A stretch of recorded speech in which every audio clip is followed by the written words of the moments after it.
This tutorial review will show you how to use standby mode on iOS 17.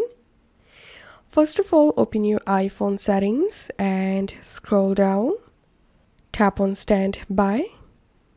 And here make sure to enable standby. And now to use the standby, plug in the charging cable and charge your iPhone. Then turn off your iPhone and put your iPhone on a stand like this.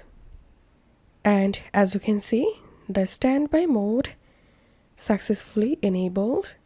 So that's how we can use standby mode on iPhone iOS 17. If you find this video helpful, don't forget to subscribe tutorial review. See you in the next video.